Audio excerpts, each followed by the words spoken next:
Good afternoon. It is 12:30 on Monday, April 15th. I'm calling the special meeting of the Resources and Infrastructure Committee to order.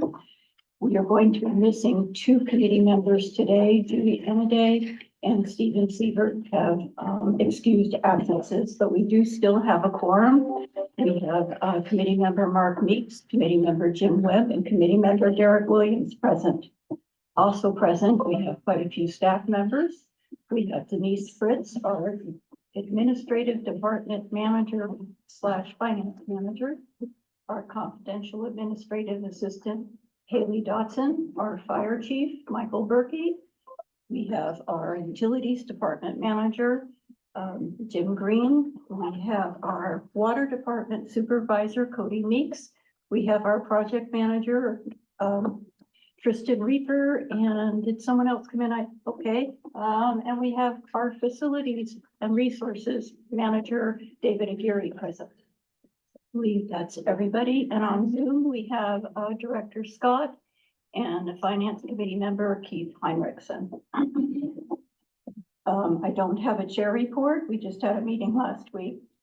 Public comment today, since this is a special meeting, will only be on the agenda items.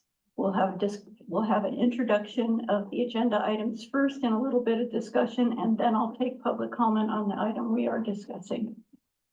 So the first item on the agenda is to receive and discuss the updated prioritized CIP list and general fund CIP budget requests and consideration to forward the updated CIP list to the Finance Committee for review for the 2024-2025 fiscal year preliminary budget. Ms. Fritz, do you want to start off with that? So I know this committee has worked on utilities CIP list, and this is bringing everything together. And this is using the new format. The new format that was approved by the board. So you can see comment there was some additions that I made. There's an additional column that I added for additional budget requests. And that is because we had a couple projects where the project was already approved. And then it has been just through the process of contacting vendors and really getting scoped that we need a little more money. So I have added a column that would be like, and it also is useful for other things. Sometimes we have mid-year budget adjustments. And so it kind of shows what originally was approved and then any request that was made subsequently. So that was added. And so I think I'm just going through each one.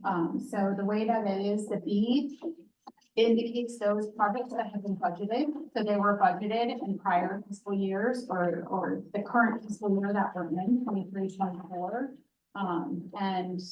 I have tried as best I could, since I am new, to recreate the fiscal year for each of those projects. Sometimes I'm carrying them forward for multiple years, so those will always have a B and they'll stay on this list until they're complete. And then the 1 indicates projects that are being put before this committee for a request to be approved and put on the 24-25 budget. Okay. And so we can talk through those. The only caveat to that is those projects, if you look at the general fund one, there's the Betts Hall sound system that was approved for this 23-24 fiscal year.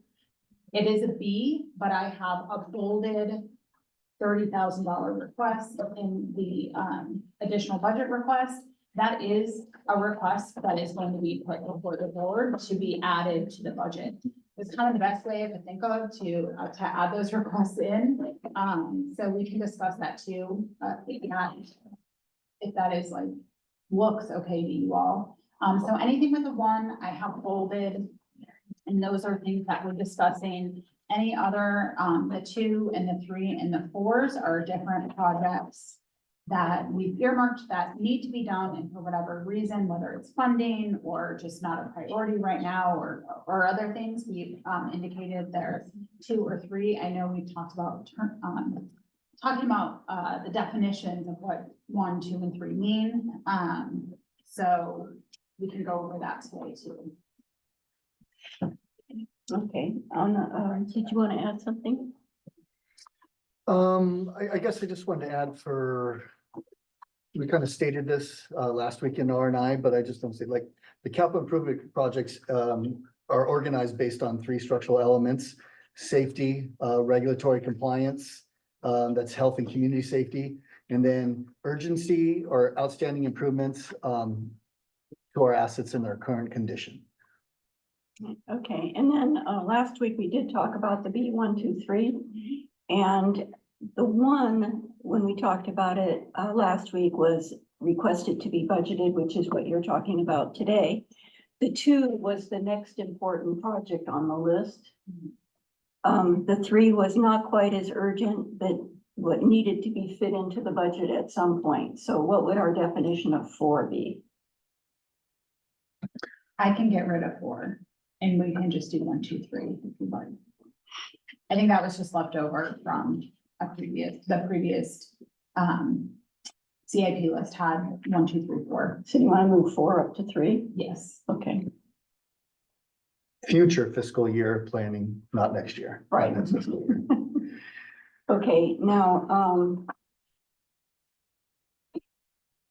I had a question about ones. Let me look here.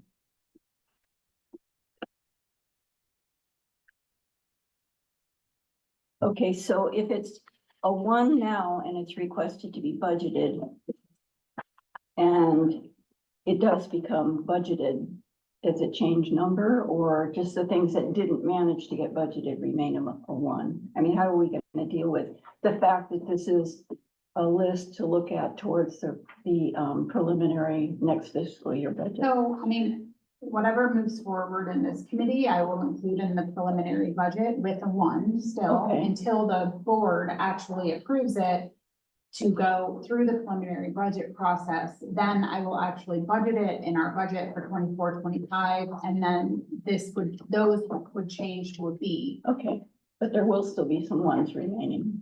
Yeah, depending on the choices that we make. Okay, is anybody else on the committee? You want to, those of you who are on the ad hoc committee, do you have anything to add to this, or are there any questions? Just one question. Do we have somebody from finance committee here? I think we have. We have Keith Heinrichsen Okay, online. online, thank you. Okay.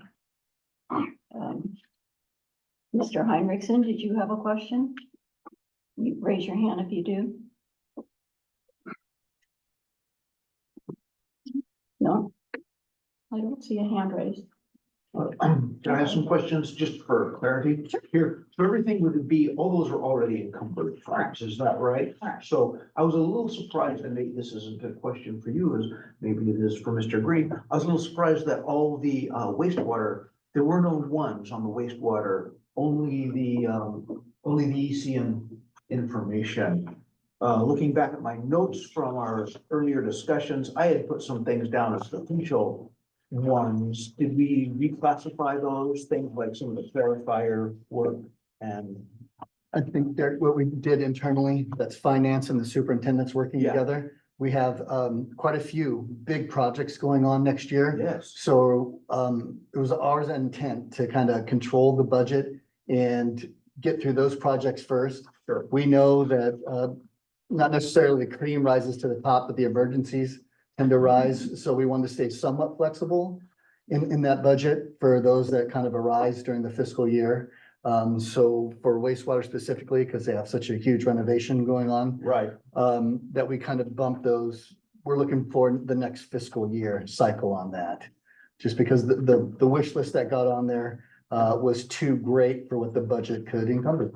Makes It's not- sense. It It's makes not only sense, yeah. budget, it's time. It's time, to, right. Like our other resources. So we can budget something, but if we really conceivably don't think our staff is gonna be able to allocate time towards it, I think that would kind of make a better judgment call between us to say, okay, let's give staff some time to handle these really big projects and hopefully be successful at them, and then we can move on to other stuff. So Makes Yeah. absolute. And there's some there. Yeah. physical feasibility of that as well too. Like, we're not gonna take 2-3 tanks offline. Right. During the season and try and get those repaired. So those are some of the stretches or constraints. I was just trying to, clarify Yeah. where my notes were, but that makes a lot of sense. Great. Thank you. It looks like most of the ones in the enterprise departments are on the tank and booster pump station projects. Quite a few of them related to the Stewart Street tanks, the Mhm. rodeo grounds, Yes. all of that. I had a question on a couple of these projects. We want to start at the general fund and. Yeah, that's where I am. Okay.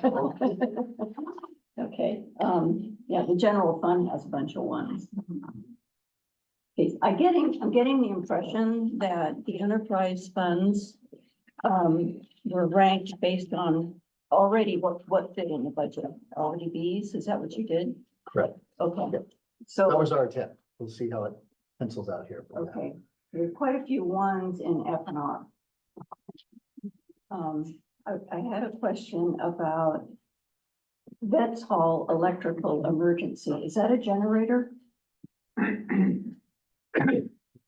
Yeah, I believe so. That's- Where you at? You're in, I'm So on, that's under, so if you look, that's under a Vets Hall. So I kind of reorganized this from the last one. We had a lot of like individual projects on there and we decided to group it under, if you can look at like the title project for that is Vets Hall renovation. And all of these things were listed on the CIP list.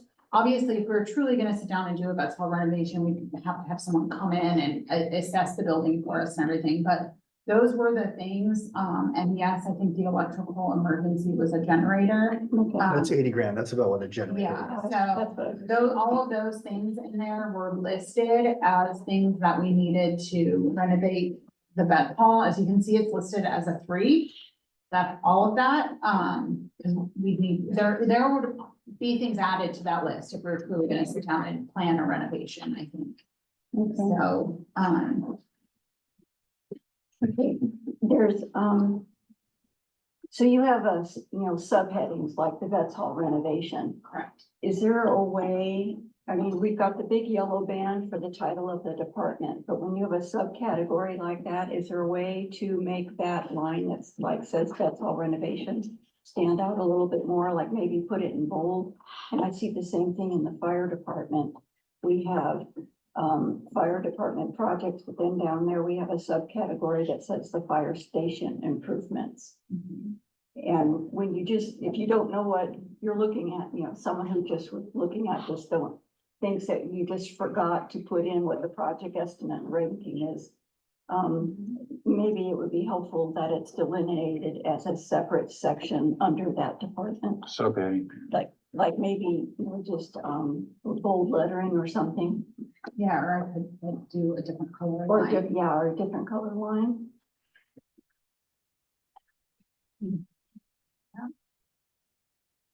Okay, would it be okay with everybody, if we just have, since we have the department managers here, if we have the department managers speak to the things that they're asking to be put on the budget? Sure, so I'll go first, because the first thing on the admin list is the Vets Hall sound system. We're asking for a $30,000 increase, and that is based upon quotes that we've been getting from different vendors. So they're kind of coming in around $50,000 to replace the Vets Hall sound system, and we had $20,000 budgeted. Okay. If I can ask you, if we move up to administrative department projects replacing the district car, I know that's a 3. But when we get to that point, we're looking at replacing it with a hybrid or electric vehicle. I would assume so, yeah, we are not having those discussions right now, but Okay, yeah, according to the policies and such. okay, okay, fire department? Oh, we still have the F and R building Oh, relocation. that's right, okay. So I think you all know, we've been talking about kind of, David has fixed the F and R building as best as he can, kind of patching it together. It is in a flood zone. It's a building that has flooded 3 times. Twice in the last 3. So we haven't flooded this year, knock on wood. Not yet. So that is. We also put as one on this list, you'll see through here, we put things that we know we would need to talk about how to finance it and how to pay for it. We decided to bring them forward as ones because some of them require a lot of discussion and time.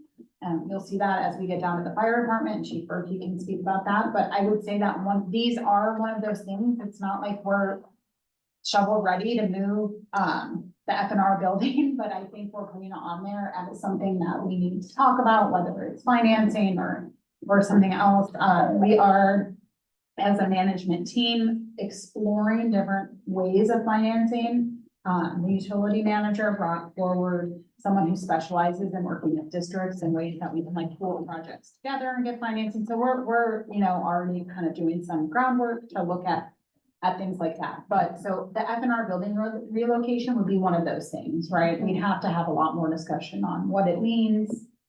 We've been tossing around a lot of different ideas, which, I mean, if you want us to go into or not, but,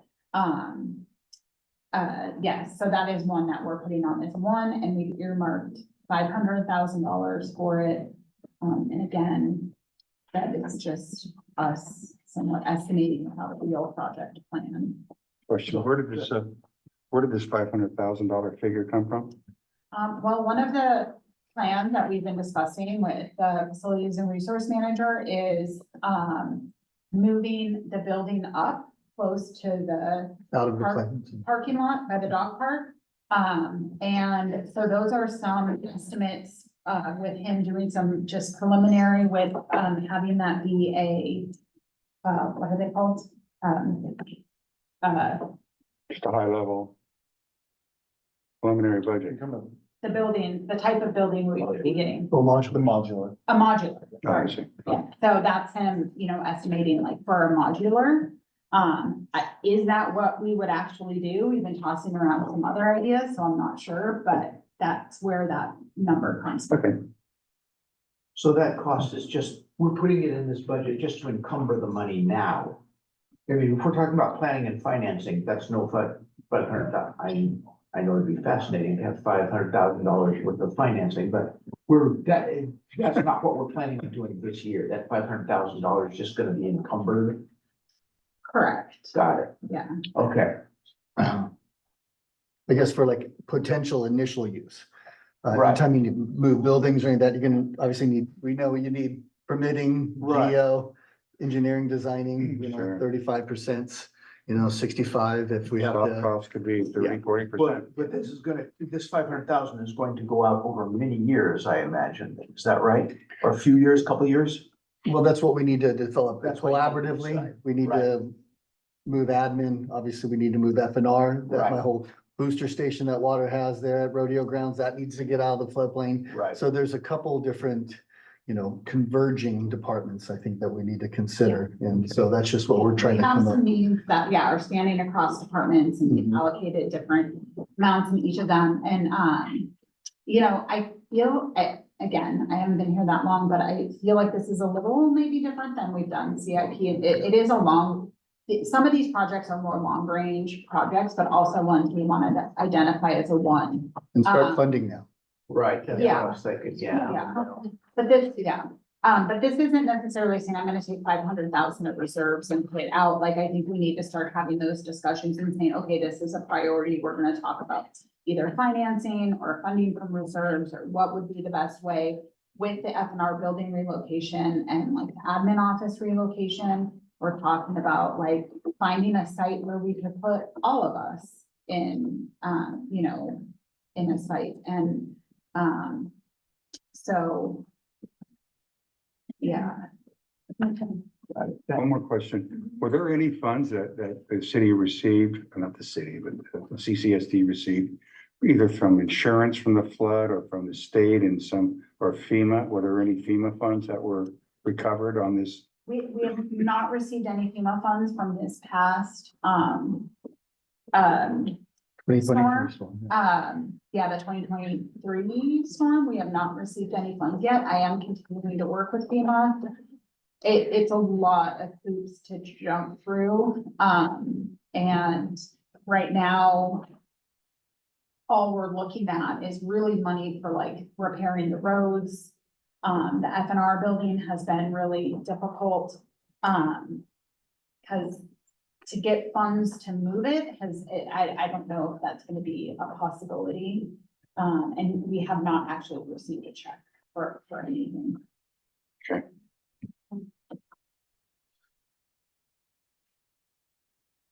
Seems difficult. You have basically like 3 or 4 levels of repeating the information redundantly and giving it to a different department Okay. under FEMA. So, It's been difficult.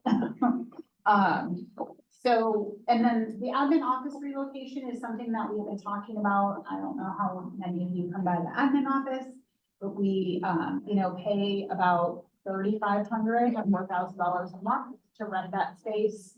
I don't think it's very easy or friendly for our community to get there. I mean, you gotta park in that parking lot that's on a slant. There's stairs or there is a ramp, but it's kind of steep ramp. We have leaks, probably, I don't know, 5 a year or something. There's leaks that we have, so we get to have stuff that's, been damaged. And we're constantly dealing with that. So we are talking about relocating us, and we feel like if we can find the right space over time, it would save us money because hopefully we're hoping to find space that we could either build ourselves or buy a building or something. And the general manager's not here, so I'm not gonna go into like too much depth about it because I feel like I want him to talk about like the ideas that we've been talking about throwing around. But and why it's a priority for him, for us to move out of that building. So we put it in here as a 1. Because again, it's something that we would like to really start planning for and having like more serious discussions with the R&I committee and the board about what we can do to kind of, and in the end, like I said, we think it would save us money over time. We won't be paying rent, but hopefully be a space that we owned. Yeah. And we might, and we're talking about consolidating like space for a lot of the managers to work together and collaborate together in the same building. I know that, we looked at the vacant pet shop, but it's the same landlord and everything, right? Right. And then, yeah. Yeah, and that was, we really liked the idea that was big enough where we could have created a board meeting space for us there, like in our building, which was attractive to us, but I think we decided with the cost and the condition of the building, the renovation that would be needed, it's not really a great space, and we'd still be renting. So that is one of our things, if we're trying to be creative, think outside of the box, and maybe come up with a way where we will be renting and we can utilize some of the land that the CCSD owns. Okay. Any questions on that part? Okay, the ATV. So David, maybe you want to talk about the ATV? One of the things for the ATV was putting it out on the Fiscal Aid Ranch, because I know we're having problems getting the trucks in there. We've been getting stuck quite a bit, through the wet weather and stuff like that, getting into the trails. We can't get in there. We currently only have a four-wheeler right now at the point, hauling one person at a time in there to do tree cutting, clearing, stuff of that nature. So something that I kind of threw out there, so we can do the buddy program, everybody gets in there safety wise, it's all the equipment, everything goes in. That's something that I did look into for that. and you're thinking like of a UTV with like a bed, Yeah, the bed, the board crew, a utility. yeah, exactly. EV, Yeah. That's one thing I am looking into, 'cause I know you can get about 300 miles out of those. Yeah. So, I know they're a little more spendier, but yeah, but long term, that's Yeah. one thing we are looking into. And we have charging. yeah, Okay, And then the fuel tank and computer replacement. Yeah, the fuel tank is another issue, there's yeah, same thing with the fire department, we have, these tanks are a little outdated there, I did a beautification deal to turn around and have, one of our companies that do the fill up. not look at it and they will not even repaint it. It's that bad. You have rust pockets above, buckling through the primary wall or the secondary wall. So what it is, taking it out is a $12,000 bill, just for that. The computer system, when it gets warm, it doesn't work. That's one thing we're finding out. A lot of our guys using the key cards. Turn around, that's what we have issues with each individual that works here. The system is south, we need to upgrade it. And I know from the last conversation I had with, that company, another 8,000 on top of it. I found that out last week. So, upgrading that system and also looking into a different vendor or something that I've kind of done. There's some contracts out there where you turn around and purchase the fuel for a 10-year program with contract. They'll give you the tank. So, And they provide preventive maintenance and annual maintenance. exactly, they go through. So I have been looking into 3 different other vendors. Actually, last week was one big week that I've been doing a lot of that. Yeah. To see what we can do to save money and also looking at the ratio, like a 4.29 a gallon for unleaded and 5.10 for diesel. I've shopped around and there is some fluctuation with a lot of these different companies that are out there that are going. Quick question on the computer. Does CCSD have a standard that we need for a computer that networks? With this computer, is this computer standalone or does it need to be networked to CCSD's network? It should be networked because it makes a lot of sense to have, because our finance. Yeah. So once a month, I am going in there with the thumb drive, basically putting it in, getting one information transfer to a computer, do it back and forth. The newer system that comes out, it actually hooks up and it's part line. There's a way of plugging it in or even runs off the Wi-Fi, it turns around and sends it right to your computer. So that way you have a log of it. Right now, literally, it is on an island out there in the FNR lot. Additionally, with that too, they'll have sensors in the tanks that will signal the fuel supplier to come refill. Yeah, And so you can kind of judge your algorithm off that. Right now, we're kind of a scheduled date and not often, but a couple times a year, but they Yeah. won't deliver on time or be a day late. yeah. And it always tends to happen at a crucial period, a holiday weekend or right before a big rainstorm's coming. And they're And busy. we're out of fuel in that location. So with this, that automatic telemetry will signal the vendor to send someone en route dispatch for filling a Yeah. fuel, diesel, whichever. or Got it. both. Yeah.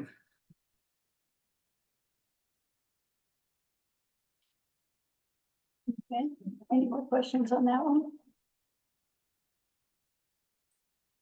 Go down to the fire department. Yeah. So we did the same thing. We looked at all kind of the long range goals for us and then what we needed to kind of start budgeting for, start looking at now. That's what we kind of put on there. Probably the biggest item on there as far as priority 1 is that fire engine, the type 1. And the reason why we put that on there, it's gonna be a multi-year build. And they're looking at right now, it taking 3 to 5 years to build a fire engine. And so we wanted to put that on there to start the discussion, start the financing options. And so just a little clarification on that. In the past, we've gone with Pierce as far as financing them, which Pierce is the manufacturing of the fire engine. We can do that again. There's no problem with that. If we decide to go to Pierce, there are other options out there we can look at. We can go to a bunch of different ones. But the biggest thing is that they don't require an upfront payment. You sign the form and then when you pay it on delivery essentially, or start the financing on delivery. And once again, we're looking at the estimate that the rep gave us was 3 to 5 years out. And so, So you sign a contract and basically they start building. they start building, And then right? it's payment upon receipt. Right, Very exactly. They Yeah. don't need a That- down payment or anything. No, not to my knowledge of now. I'm still working with them to kind of get the clarification for all of that, but as far as I know, they don't need anything. It's just, That's a brand new fire engine, correct? brand new fire engine, correct? Absolutely. Yeah, and that's another option we can look at is there are refurbished options. They typically, when you get into those, the problem is they don't last as long. So when you start getting a higher maintenance costs along down the line, yeah, it really ends up being, it's kind of 6 one way, half dozen the other. So we could go down that route. There's, like I said, there's other manufacturers that we can look at. Pierce is what we've been using. And then also, We've traditionally, past practice has been, we've been on a 10-year replacement plan. So for the first out fire engine, we have that in service for 10 years. Mhm. And then it goes into our backups for 10 years, so 20 years total. That's kind of just in the middle of the standard. We're not too high and not too low in the standard as far as that goes. That's what we've been keeping. So that's what we're trying to do is replace essentially our backup fire engine. It's Yeah. getting to that 20-year mark by the time we get that 3 to 5 years coming. And then we'll move our primary into the backup and then a new one into the primary. So the one that we're gonna annex out of that rotation, is there a evaluation on that? We're gonna sell that on the secondary market and Probably, yeah, either that or it'll go, I'm not sure if a 20-year-old fire engine can be refurbished. I don't know, I was looking up the standards, and if PA has a standard for that, I don't know. I'm not too clear on what that process looks like.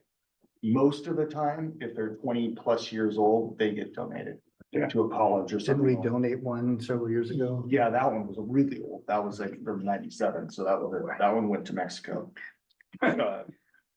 But they were extremely happy to have it, so Sure. yeah, Yeah. they were excited, so we could do that with this one, but most likely it'll go to a college or something along those lines. Okay, yeah. They can utilize it still to its full capacity. The problem is, once it goes down and it leaves and it gets donated, then there's, the maintenance just isn't as upkeep as Sure. what we've done Right. with it, so. you get up from under all that maintenance. Yeah. So that's the fire engine. Can I ask you, what was the thought, the trade-off between the fire engine and the water tender? Are those did you have to make a trade-off there or what? No, the only reason why we put the fire engine up there first is that time that Is it the takes to time build issue, it. right, And then okay. also our water tender, it is considered a first out, but it's not a primary engine, so we Oh, don't really? use that, no. So it's a backup or for all intents, it's an accessory to our department. It's necessary, absolutely, but that's why it's on this list, but it's not, when we're talking about our first primary fire engine, the water tender is not, we don't use it as a primary fire engine. You'll excuse my questions. I don't know how to fight fires. Not at all, and I can explain the different capacities of those as well, why a type 1 is our primary and the water tender is not. So there's different pump capacities, there's gallons per minute issues, and we can go through that if you want. So explain, I'm a financial idiot also, which is why I'm on this committee, not the finance committee. Explain to me, we're putting aside $1.5 million, but we might finance the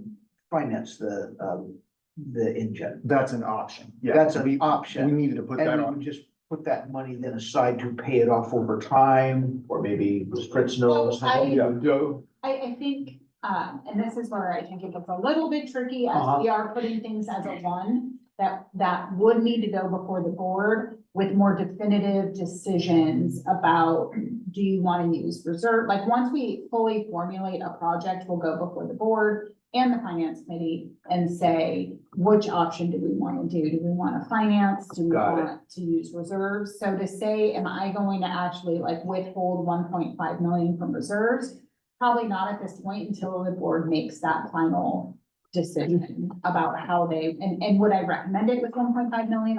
I don't know if I would wanna, encumber that much Yeah, out of reserves. That's quite a bit of our general fund reserves. So, with that one, more than anything, I think we are really trying to, and I'm also working with the finance committee on a more long-term financial projection for all of these. So as we're kind of like thinking more in that vein, this is one that for sure we wanted to put as a one. This is something we're thinking about because it takes such a great lead time to get it done. So if the engine's failing and needs to go out of service is not the time to like really start planning for it. And so Chief Berkey brought it up as part of the CIP list, and like, we really need to like start just forward thinking about. That's good. makes Good sense. forward thinking. Thanks. Yeah, that makes a lot of sense. Financially, perhaps, I'm not a financial person, but maybe you do progress payments. That during that 3-year build period, and then before amortization, then you have a much smaller, principal to be advertising, I'm sure the finance committee will look at it. Hold, you know, let's say 200 to 300,000 every year Yeah. for 3 years, 4 years. And then- And then, you know, the last year we need to come, you know, we could decide to do that, and that's a little more, I think, palatable if we wanted to use reserves. We also have to think about our financing or our investment strategy too, and so there's some thought into that of how much we're making in our investments. So we just want to keep all of our money in our investments because we're gonna make more than what it costs to borrow the money. As well as, like I said, we're really looking, the utility manager and I are like looking at, a company that will like bundle projects together and, you know, they were talking about like 2 to 3% interest rates, which is phenomenal. Over long terms. Yeah. So, and that just requires a little more in-depth discussion and really looking there, so. And I know, I believe we've done that, maybe I'm wrong, but I thought at some point in the past, we had done something along those lines. As far as like a 10-year replacement plan where we were saving the money along that line and then using it toward, or if not, just paying it outright. Because that would save, but I don't know if. No, I don't know if think we ever that did that. you save money in reserves for the WRF operations. It's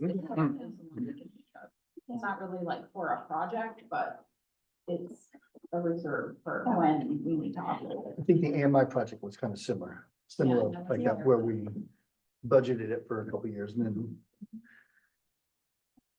So just because it's on here in bold as an ask, and number one, doesn't mean it's gonna be immediately encumbered. It still has to be discussed with finance and approved and brought forward to the board.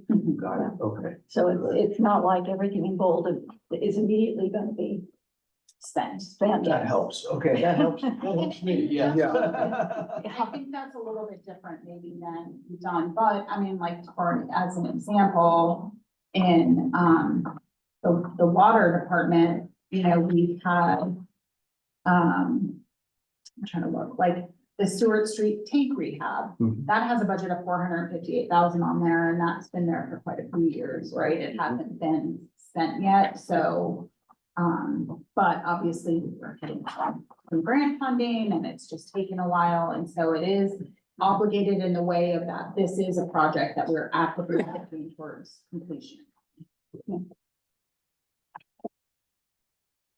So, the number one's on there, so the fire station roof, dry rot repair, rain gutter repair and paint.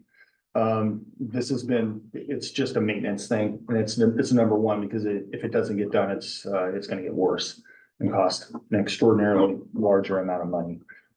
So Dave came up and we did a kind of an evaluation, a lot of it, I think the outside agency came in and kind of gave us a price on just the rain gutters alone, and that was close to 30,000, I think it was like 27 something. And so then the roof, you know, through these storms and everything has been leaking quite a bit. And so identified that there's a lot of maintenance that needs to go into that thing to the tune of $150,000. So, that's just, unfortunately, that's on there, again, because if it doesn't get done, it's gonna get much worse, and then hopefully not cause any injuries or anything like that, but more damage to the building. So, moving right down to the ballistic vests. So we have, basically bulletproof vests, bulletproof helmets for any active shooter events that come through town or in our area that we respond to. Those are quite a bit expensive. So $15,000 sounds like a lot, but they're about $5,000 a piece.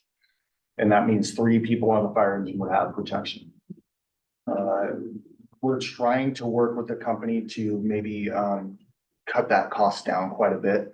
But that's kind of what the going rate is for right now, and they're only, the Kevlar only lasts a certain amount of time, whether it's been used or not. It's got an expiration date, which I was not aware of either, but yeah, it has an expiration date that they pull out, and so it's, I believe it's at the end of this year is when those expire. So that's why that's on there as well.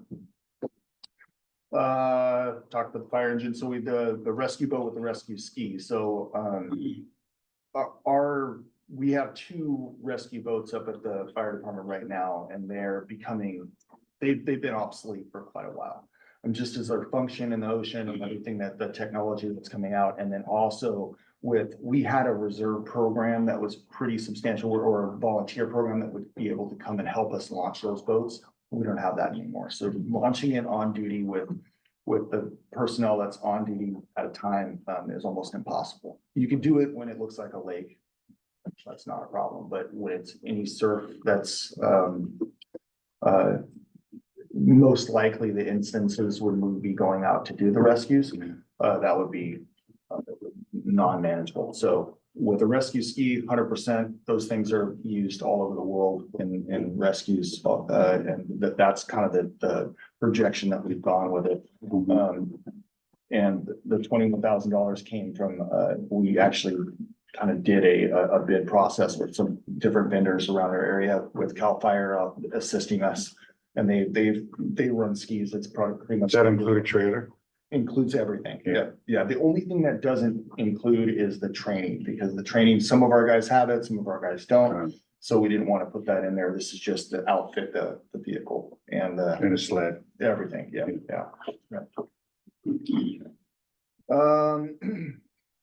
And then the fire department gate and fencing. So that was a project that had begun already 2 years ago. Yeah, I I think believe. we finished phase 1 Yeah. years ago, so this would be phase 2.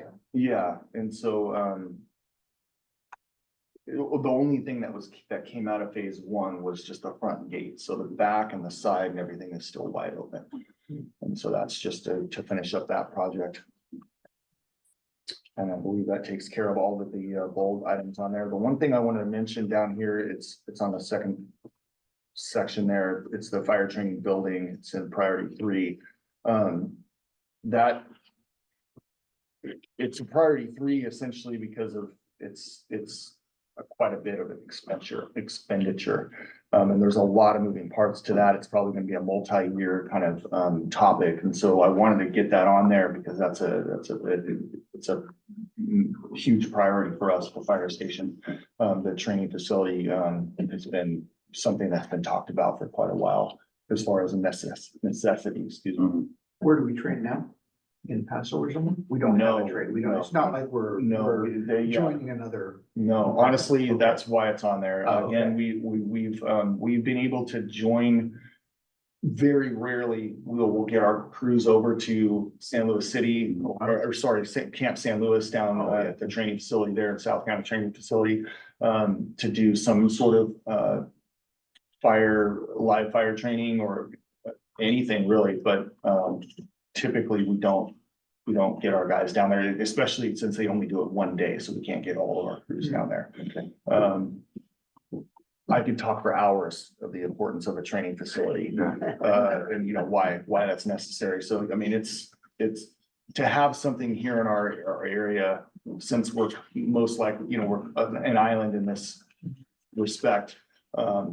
We just don't have the ability to get our guys down and train as much as, but literally right now, they're taking, you know, we'll go out off Catherine Drive, hook up to a hydrant there and shoot at a pine tree and pretend that that's our front door. And it's, you know, so they've been very creative in getting the training done, but to have something that's effective has not been non-existent. So Quick question, Chief. Could possibly the fire department apparatus storage bin and the training facility be included in the two? Could we like, you know, design a building that would have a section that you could do your storage apparatus and yes, except for the training facility is location is the, location, exactly. So putting it up at the fire department, you know, it's zoned residential in that area. no, So we can do it, absolutely, but there's been some issues saying, okay, well, if we're gonna, you know, do that kind of training with running our chainsaws and flowing water and all, but we have to be courteous to our neighbors. okay, yeah. And so that was the reason why we were looking at alternative locations for that. I mean, and then storing, so if we were to do an off-site training facility and then add the fire department apparatus storage in that location, that's a possibility. You know, it's not, I'm not the end of the world, it's just access and, you know, How big of an area do you need for that? for the training facility. Um, probably the size, I would think.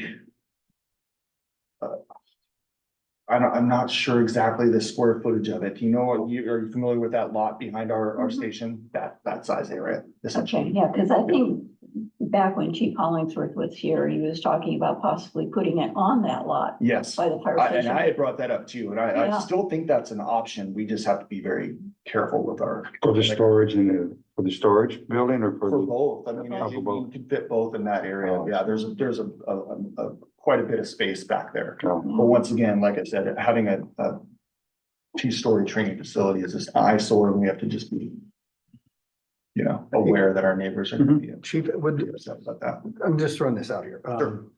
Our Van Gordon house, it's in disrepair. Would that be a appropriate location for training? Would that be too far out of town? Not really. far out of town. That becomes the issue.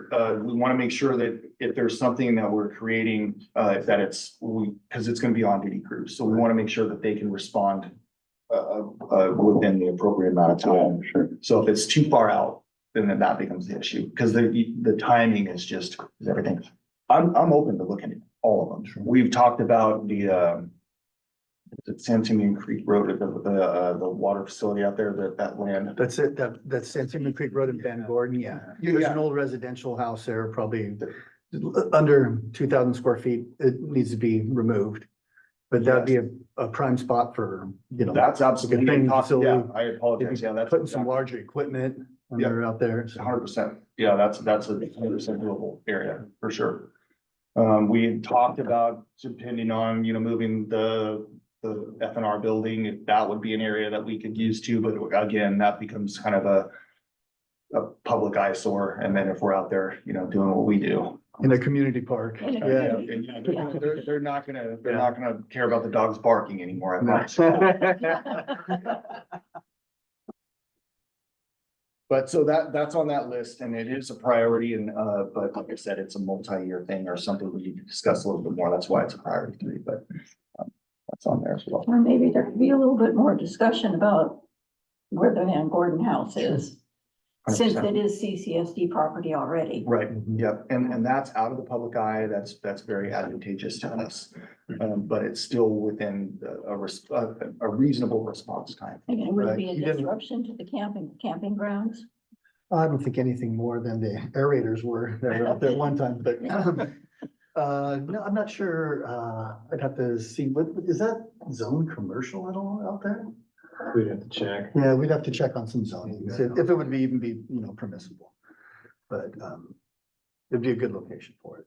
Yeah. It's just, you don't want to get 10 guys 10 minutes out of town that all have to come back and respond, so that was a right concern. And I'm open to any questions about anything else that's on that list as well. Anybody have any questions for the chief? I don't see any hand raised. Okay, Well, next up is wastewater. Can we continue to water and then pick back up the wastewater CIP and have Tony's participation?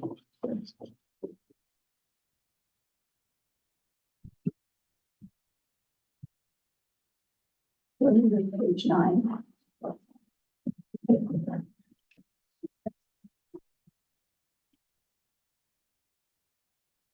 We're trying to look at most of the water distribution items. Even if we didn't know one of them.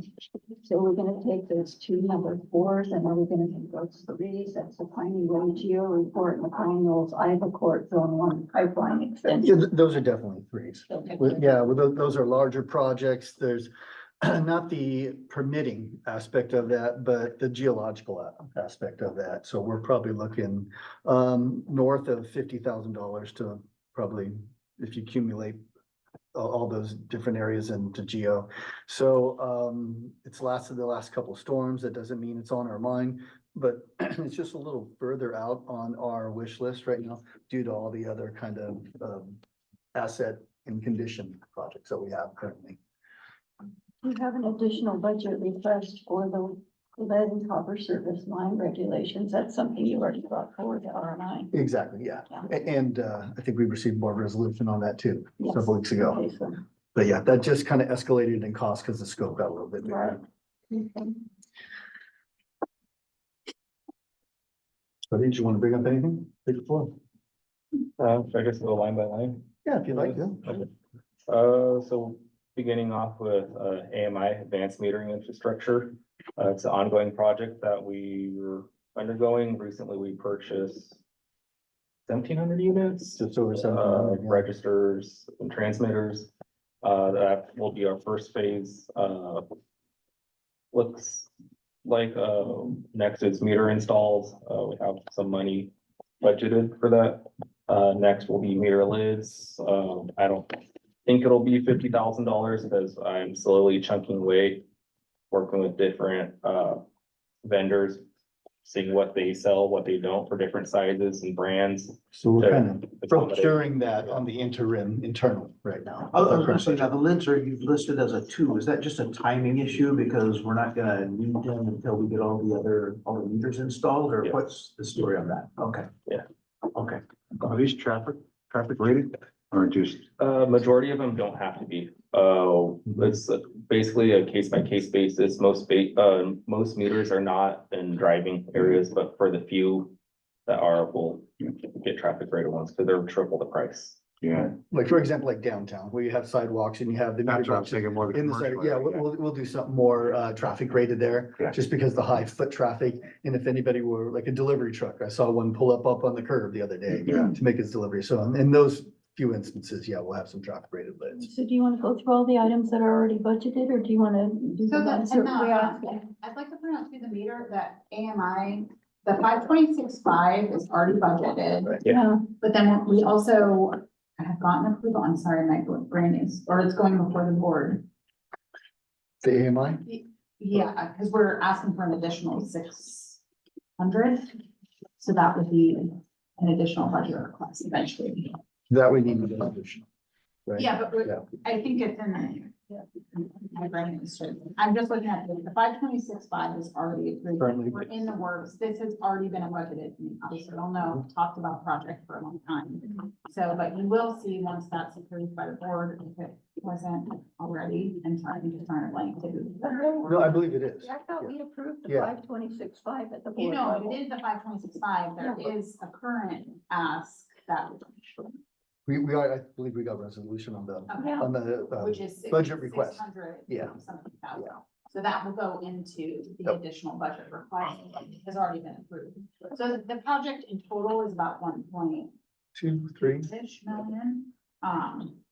And the meter lids, we moved to a 2 because of the way we decided to do the project. We're gonna get all the registers in place. And then we'll have a better idea of which lids need to be replaced. But the 600,000 additional is not on this list. It's not on this list. Does I it think it need was- to be? I mean, it will be before the preliminary budget if it's already been approved. by the Okay. board. It just, I was probably doing this list while we were, Yeah, no, it's. okay. and I'm still working with both versions of the CIP list, like currently in, third quarter budget I'm working on is I have the old CIP in there. Okay, I'm planning on starting to use this really for 24-25 stuff. okay, so did you want to go through the things that are already budgeted, or do you want to go through the things that are asks? Stuff on the asks. Mhm. Right. That brings us down to different areas. We want to meter the pressure zones in town. We want to have more control over our system, knowing how much water is going through the mains and how much is going through the residential or commercial water meters to figure out water loss. It'd be an innovative way to control water loss. Cathodic protection on SR3 and SR4, treatment clear well and backwash tanks. This is just to improve the lifespan of the tanks, to prevent rusting, essentially. He's, on Line row, 16, yeah. 17. row 37. Code 17, I'm sorry, I Line can't. 17. 17, sorry. Cathodic protection, are we at the risk of violating any warranty, on those, any sort of warranty deals on those? No, Okay. No, we yeah, got right on them. yeah, we are. Okay. The There's SR3, no equipment on it Right. that we're at risk of, okay. No, we wouldn't void any warranties. It's a suggestion. Actually, I think you brought us that suggestion. I might have. Yeah, It's a good yeah, idea. it was a darn good idea. So, especially Sounds like good to me. SR4's tanks are bolted. Yeah. Yeah, Okay. so, you know, what you experience with bolted tanks, so Yeah. we're in the process of getting those cleaned out.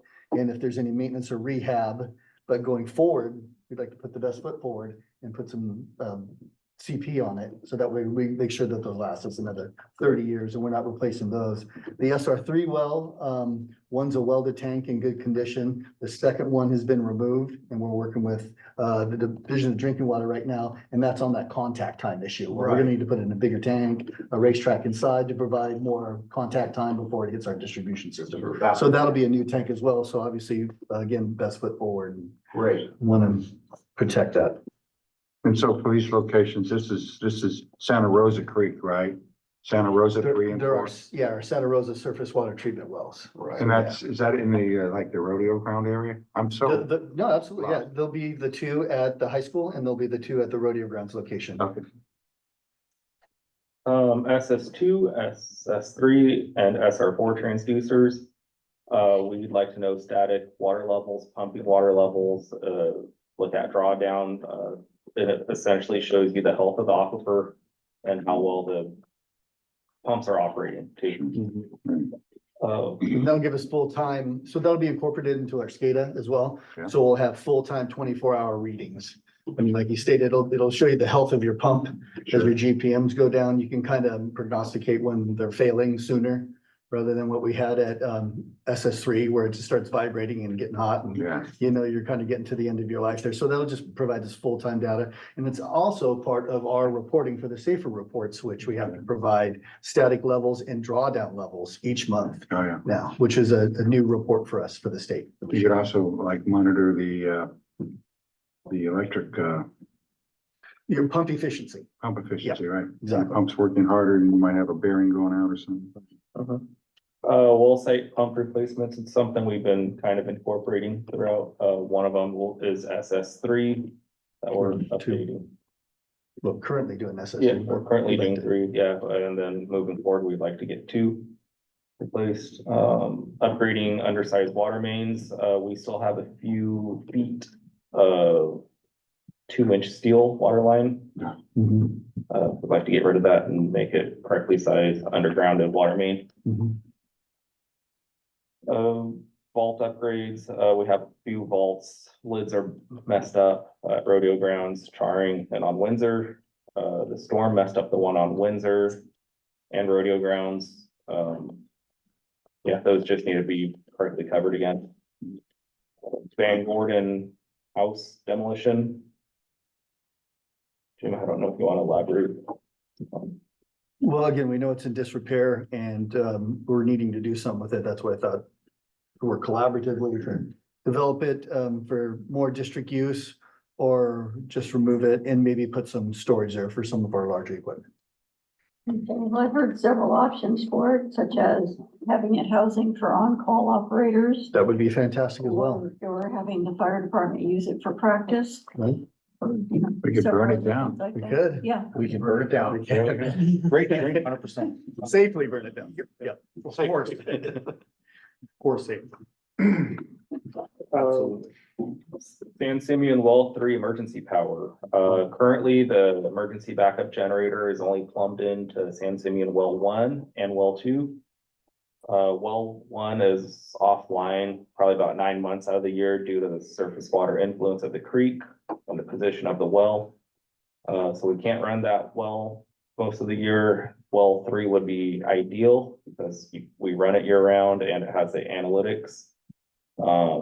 It's more of getting the power plumbed to the building because it's We're about 770 feet away from SS3 is from SS2. That takes, if we were to go underground, that would take a coastal development permit to do that, to scratch up that much land. We're looking into going overhead at this point. Yeah, less impact. the Pine Knolls fence, during the last couple storms, the neighborly residents called us and asked us to kind of drop everything and build up the fence again because of leaning over and swaying.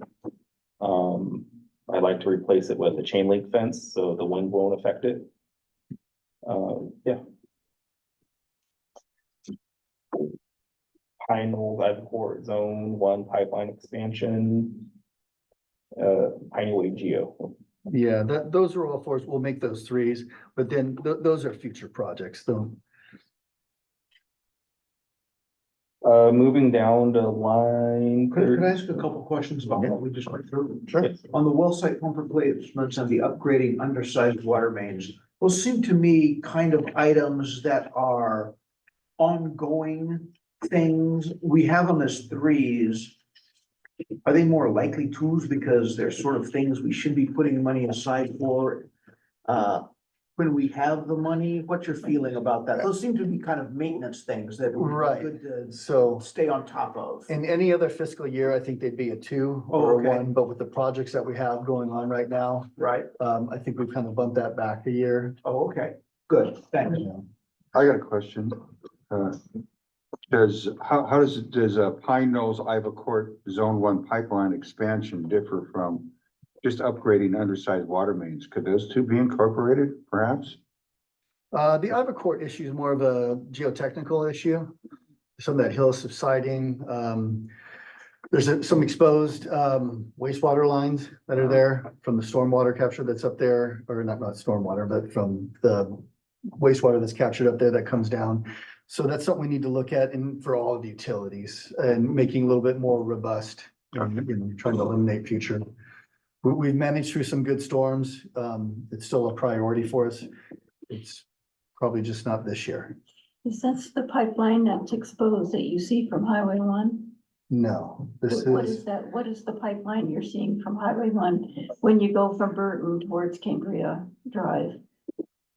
Coming down from the hillside, there's a pipeline that's exposed. What is that pipeline? oh, on the part of the Pine Knolls where it's eroded away, you Uh-huh. see that pipeline? Yeah. You know, I think that's Spectrum cable. Oh, Yes. okay. Yeah, It's not. yeah, it's not our conduit. It's not. It's not. Okay. No, thank goodness. Okay. Okay. So moving down to line 33, Stewart Street, station roof. The roof is aging over there. I don't want water to intrude the building and fry an automatic transfer switch. Like we just had at Lamert. Oh. Yeah, we had that happen during last March's storm, where the tiles actually blew off. We had all that rain, got saturated, blew the tiles off. Then it got through to our automatic transfer switch for the automatic generator Oh, there. great. So we're trying to not repeat that, so. Mhm. We'd like to replace the gate at the Wellfield entrance for ingress and egress. Replace the fence that a tree fell on at Lamert that surrounds our tank.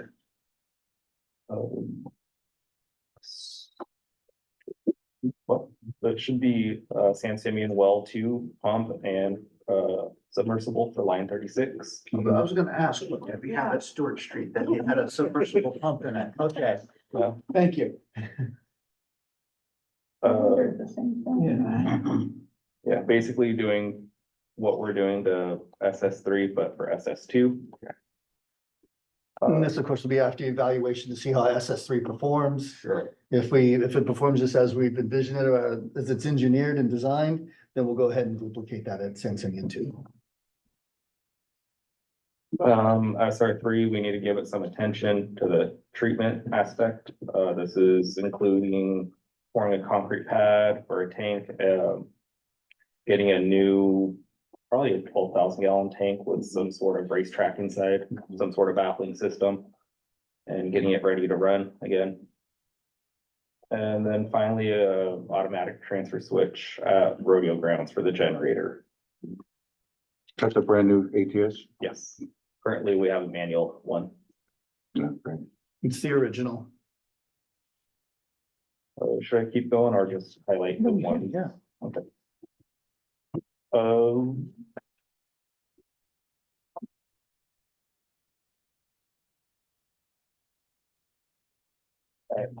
Line 38 or 39. Okay. This is the electrical transfer switching conduit to SS3. This to have emergency power at SS3. I'd like to get a generator at SR4 because SR4 is only allowed to run during the dry season, end of May to October. The town has relied on it solely before. It's also another source of water, just in case, say, the well field's down from a storm. We have had the well field flooded and we weren't able to produce water out of the well field, so we fired up SR4. However, if there wasn't power at that time, we wouldn't be able to produce any water. That's the reason why we want a generator at SR4. An automatic transfer switch for that generator too. And we're already plumbed electrically for that. There's a pin and sleeve already in place there, so we could just put in a permanent or towable generator and kind of plug and play. So there's no backup power there now. There is not. Oh, We okay. do have, wastewater has several 125 kVA towable generators that we'd have to borrow in a instance of an emergency event. Problem is, when we have an emergency event, usually they're experiencing an emergency event, so those will probably be not available in those unless it's maybe a summertime or a fire issue. We'd have to check rotation. So you're talking about a towable generator like I see it eating and wood quite Yes, often. yes. You need to go permanent or something towable there. Okay, But if it was towable, and if we had other emergency spots in wastewater, we could tow that and utilize that as well. okay.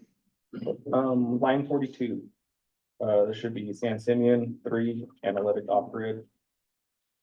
Currently, we have a little generator on there we have to start up. When we do lose power, just on analytics, be nice to have solar and batteries out there.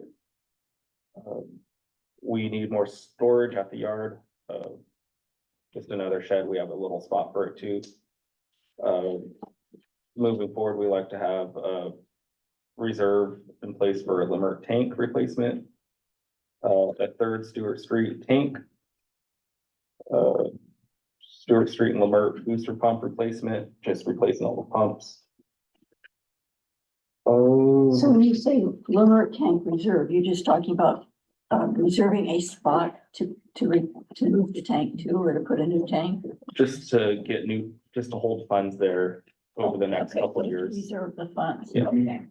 It's a great welded tank. It's lasted well there. We're kind of anticipating some preventive maintenance coming up on that. Okay. And if the preventive maintenance would be half as much as putting a new tank in, then we'd have to obviously take that to R&I, weigh the options there.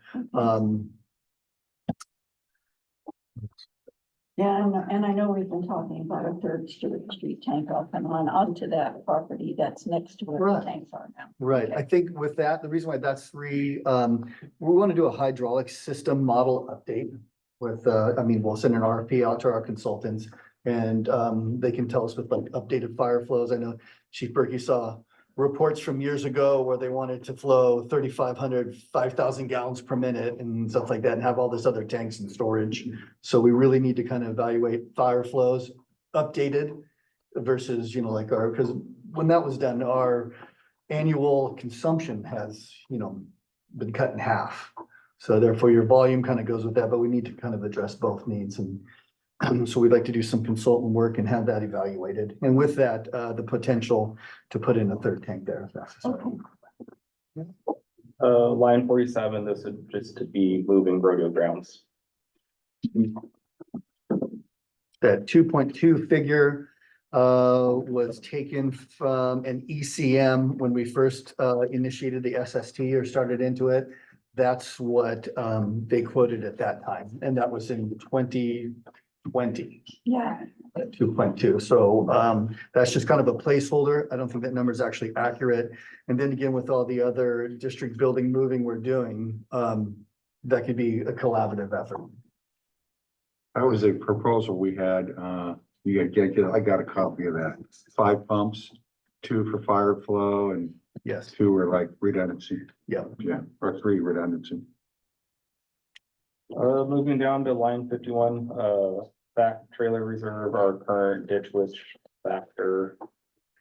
6 years old this summer. Yeah, we've been starting to get issues with it, and when we have it down, we're pretty vulnerable.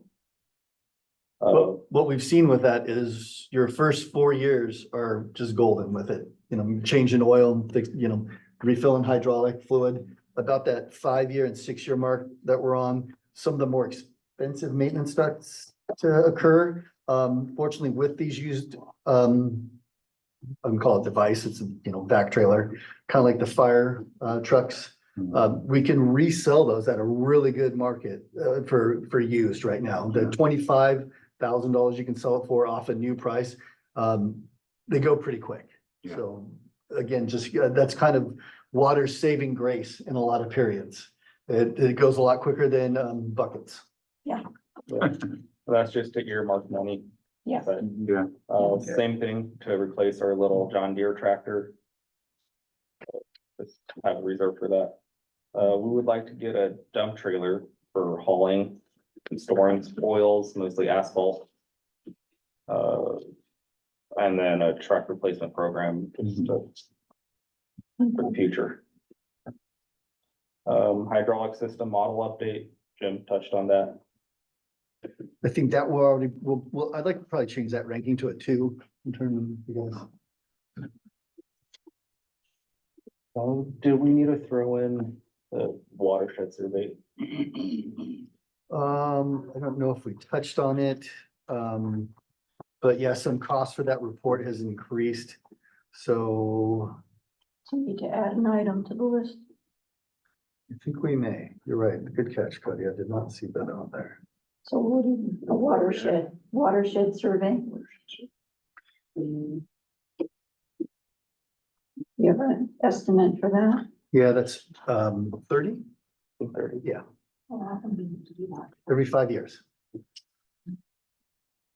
Yeah. It's already in process. We have a contract for it. Is it a capital one? Like a survey? Not really. It's more compliance and regulatory reporting. To me, it's a 6080 M, which is our consulting. So do we want it on the CIP list? Now that we talk about it, I don't think so. Yeah, I don't think that's really capital. Yeah. For this year? It won't be completed till July, so we can actually put that in FY 24-25. The survey won't be complete till July. You starting? It's ongoing right now, yes. We do have we have 20 grand encumbered for this year for it.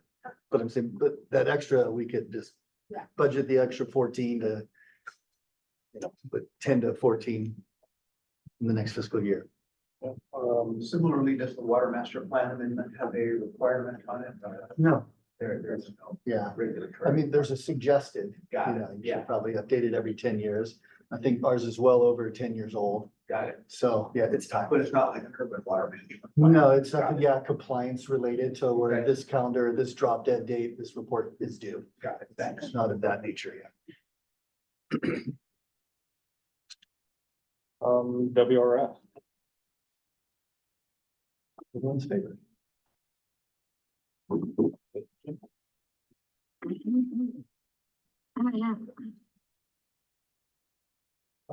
Yeah, I can touch on that, sure. We're still ongoing with our adaptive management report and our in-stream flow studies, so you'll see some of that consulting budget there. This is kind of an hope, we're putting it as a 2, this consulting, the ESA. Our kind of hope was that we'd get our regular CDP and we'd be operating, and that some of this consulting would be that data based on operations and impacts and so forth, so. Something I can't guarantee that we'll use next year, but What is, can you define ESA for me? in fire, Species. yeah, I think that's the, yeah, the endangered species. Especially the tank. Got it. Yeah, fish, yeah, exactly.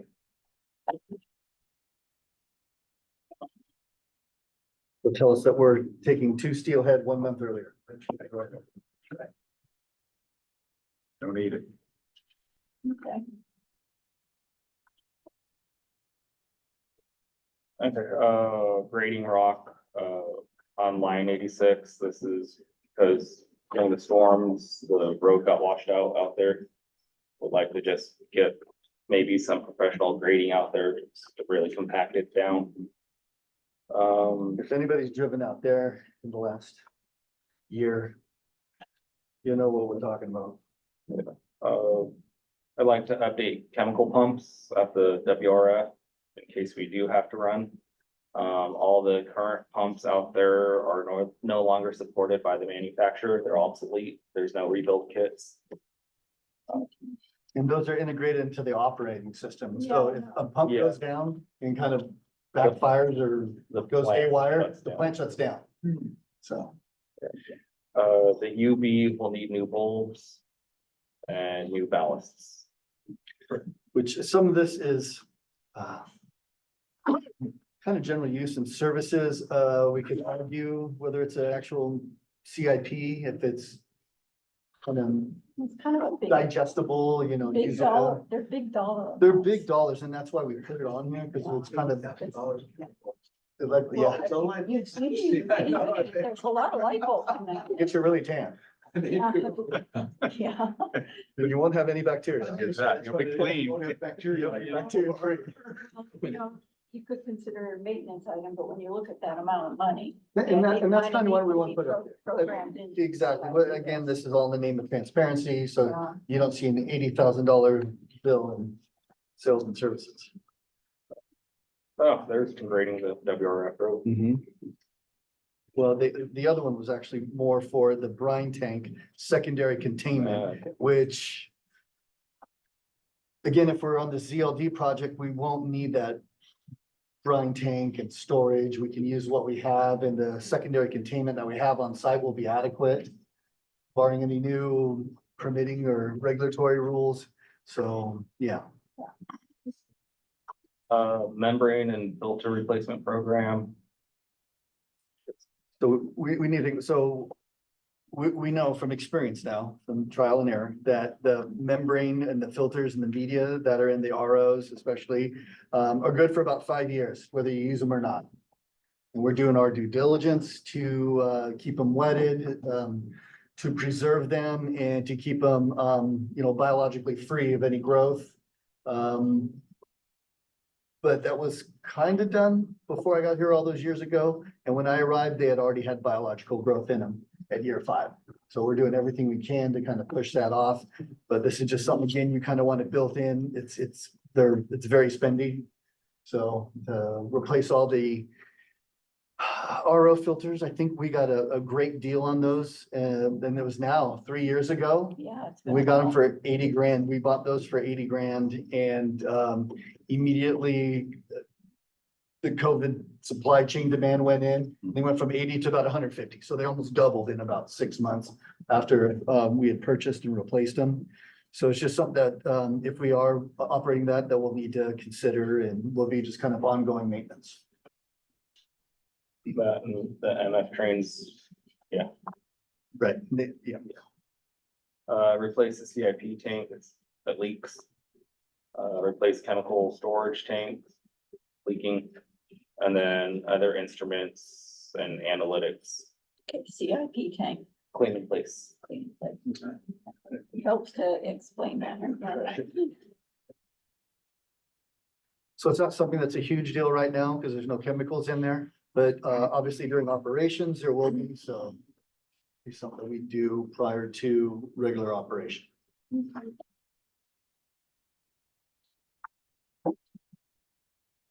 Consulting assistance for coordinating with Army Corps on WRDA grant. That's been on there forever and nobody's ever really been able to adequately explain it.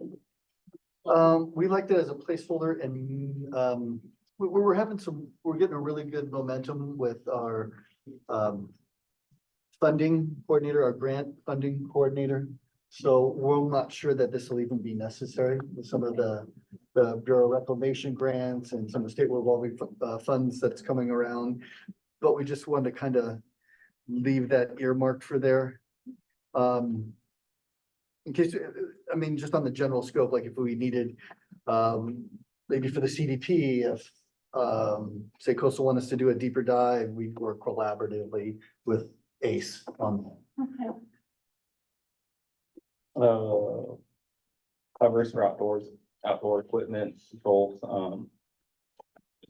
we need to cover up, we have an island, I call it island, Yeah. it's like a little skid, two pumps for the RO units, and one pump for the MF train. Along that, it has, analytics for chlorine, pH, ORP. ORP. That just gets fried out in the sun. So John Alchin came up with this idea a while back of using the enclosures for the blowers. Sure, To absolutely. build a That's- cover for those. Is that something that's still a possibility? Absolutely. Yeah, we know that we'd like to take those down since the blowers are removed. They kind of blend in right now. They're not an eyesore, but they'd be fantastic for use there for weather blocking and, weatherization. That would Out save there. us some money. That would. Okay. Line 102, that's just for reporting. I guess now we have in our logic, that'd be the subscription. Right, so this would, what we all know, if that that plant goes online, the amount of reporting that we have to do is almost a full-time job. Because you have so much data and so many numbers, and we're recording, every other second, basically there, so there's a lot of money and data, as far as compiling that into a monthly and annual report. Okay. And that can be done now with software instead of, hiring a coder. Okay. Remote sensing at the San Simeon Creek. This would be a stream gauge off the pedestrian bridge there, which would kind of work into, it would be another data point for our AMP. So as, operations continue out there, we could kind of use that as a data set point and, use that in our adaptive management process. That would be obviously, contingent on state parks working with us and granting us right of entry to install that. Okay. And we've talked about the solar system array before. We have. Okay, and we were talking about that out there, in the same area that I just asked you about earlier today Yes. for hydro panels. Yes. Between the, RIW one and San Simeon Creek Road there. Yeah, that's kind of, it's the higher side too. So when we do have extreme weather events, we know that the well field floods, but that side stays drier there. and It's only ankle deep rather than waist deep. So, that'd probably be the best place for installation. Of course, you can install panels or whatever height. okay, do we need permission from the coastal commission to put something like that out there? We are out of coastal jurisdiction right Okay. there in that location. So Good. one Anybody, piece. anybody have any questions about this part? Okay, so Denise. At the bottom of all of these categories, when you show the completed projects, all except for the one on the bottom of this page has a column that shows the date. This one does not have a column that shows the date For the water, for completed projects. Yeah. there's not, I think that that's. So this one's right part down here. On this section, on all the other categories, it has a column that shows the date that the project was completed for Yeah, the fiscal year. Can we add that to this? Yeah. Okay. Okay, so we're down to wastewater. Does anybody mind if I take a 2-minute break while we check with Tony to see if Thank he's you. coming? Yeah. Drank too much coffee. So how do I, stop this for a moment? It's 1:54. You want to make it a 6-minute?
It's 2:04. I apologize. I'm a little bit late starting back up. I'm waiting to see if Mr. Arthur from the wastewater supervisor is going to be here to go over the wastewater part, or if we're gonna have Mr. Green do it. Mr. Green? Is Mr. Arthur gonna be here to review the wastewater I project? reached out to him and he hasn't responded back, so. Okay, so do you want to take care of it? Yeah, I think Tristan and I kind of double taking it. I think we can figure it out. So are we live? We're ready? Yes, we are live. Sorry to keep you guys waiting. So obviously we know wastewater has a huge SST project going on, which covers several energy conservation measures. So for wastewater, we really kind of reduced projects in scope for this next year specifically until we kind of get through this ECMs and kind of see where we're at with processing. I know we still have some lift stations that we like to have thrown in there, but if you want to, I don't know, touch on some topics, I don't know if we want to go line by line, but like the treatment plant projects, those are all pretty much, I mean, they're all SST ECMs, so I think Ms. Fritz were you mainly wanting us to review the things that were asked? Or Whatever you want, whatever, I don't know how you typically do it, so, I mean, I'm thinking eventually we get like a vote or something on. yeah, to move it forward. Move forward or not move forward, so Okay. whatever. So maybe kind of briefly go over this and then focus on the ones that were asked for additional money. Anything you think needs to be explained on here a little bit. okay. Well, I mean, I'm kind of skipping rows 3 through 22, except for tertiary treatment. I mean, we can touch on that. Yeah.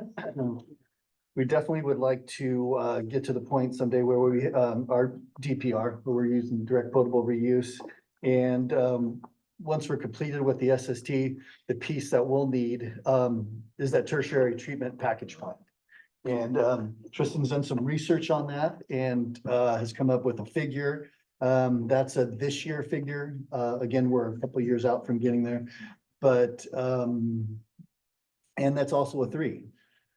So I think that's just something we wanted to kind of be a placeholder and something to think about as we get closer. So all of these projects that are on this list above this have to be completed before we do tertiary treatment. The majority of them, yeah. Yeah, so all your ECMs will have to be done. So it's like, yeah, a lot of these processing will have to be in place before you kind of plug and play that tertiary treatment facility. And how long do you anticipate it's going to take to do all of these things above this? Oh, the SST, Tristan, in its entirety, we're thinking 2 2 years? 3 years. Yeah, probably safe to say 3 years from now, we'll probably be 2027 Okay, and in ribbon cutting with the final project. what is needed for the tertiary treatment? There's room for that on the wastewater treatment plant grounds. So for that, it would be easiest. So you see the demolished old tanks? Uh-huh. Those are the 2 tanks The that big, two exist. big round ones. Yeah, the 2 big, not the 2 big ones in the middle of the facility, but the 2 off to the north end, kind of by the old Okay, fire station. Those 2 would have to go to make room, okay, because that's probably where we'd have to put it. okay. And then once the tertiary treatment is in, we can look at doing direct potable reuse, and that would require connecting something to the WRF. What we don't have budget on here is basically what I think we'd have to perhaps plumb that separately there. So we might want to look at and do some engineering background and geo on that and running like its own. So we could basically have a bypass or something that would run straight to the percolation ponds. But you wouldn't want to run tertiary treated water through your secondary treated water and your water lines, rather, your transmission mains. So a little bit in the future here. It is with the kind of, it's not kicking the can down the road, but it's kind of just wait and see with how the projects go and the development of the SST project goes. Okay. Anybody have questions for this upper part of the list? The SST projects, et cetera? Okay, Well, we can touch on, so we do, I will bring this up, line number 19, that influent lift station modifications. That's a big ballpark, and that would basically to take the like 7, there's 8 remaining, but one of them's in decent condition, but that would be taking the like 7 remaining and then updating them to today's standards with electronics, updating pumps, flow capacities, and then integrating them with our SCADA, which the SCADA will be performed when we do the SST, but that will take some updating as well. How about line 18, Jim? Sludge thickening, dare I ask? Sounds Just when kind you might wanna, sounds kind of sticky. wanna take your You know, stab at this is that? the first time I've looked at this. Yeah. It looks like, based on the fact that it's all these headings are underneath the treatment plant projects in the SST. Uh-huh. I think the ones with the ECM numbers are the ones that were funded through the $12 million Yeah. upgrade, but I think the rest of them are the ones that were identified as potential or through the SST project, there was just wasn't enough Carry money. on, yeah. Yeah, so, and as for exactly what that would entail, I'm not exactly sure. Sludge That thickening. would be, that would be an ask Tony, Okay. the wastewater superintendent. that's not that thing where you put those little chemical beads in there, and picking it up before you haul it away. Is that something different? No, this would be during a processing change. And drying it Yeah, out some maybe sort or of Yeah. processing something. change, yeah. I'm thinking it's after the mixed liquor, the MLE, but I'm not certain. Well, this would be dealing with the waste activated sludge. Yeah, the WAS. Yeah. So, yeah, some sort of processing before it goes into the screw press would be most likely, but I'm not, again, I don't. Basically from line 17 to 22, would be the items not included on the ECMs, but are still under the, treatment plant. Like, it would fall under the processing, headline. Okay. Any chance that some of these, ECMs that we have the funding for are gonna come in under the amount we think they're gonna cost, so money can go towards the lift stations? We'd like to hope, right now, we're just kind of going through the final budget numbers and timeline for all this. And it looks like it's gonna be pretty tight. There's some areas on there that where if we do have, some financial conserving measures that instead of using the SST, we'll probably use it for inspections. Okay. Like I've got a list I can bring up for you. We'll need, electrical final inspections, the metal, so tank final inspections, concrete pad inspections. We'll all need some kind of specific, certified, inspectors to sign off on these things. And I think that unspent dollars will go into that fund as we complete that. That was a surprise to both myself and Tony. I don't even think John Altscher knew back in the day that the SST under this blanket wouldn't cover, that we'd have to do our own inspections Okay. on their work.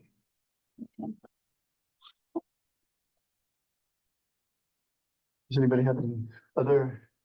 There's just so And then quiet back there. No, I was gonna say, when we're ready to move on to collection system, let me know, and I can talk about that quite a bit. Okay. Can you go through all the treatment plant The projects? plant project.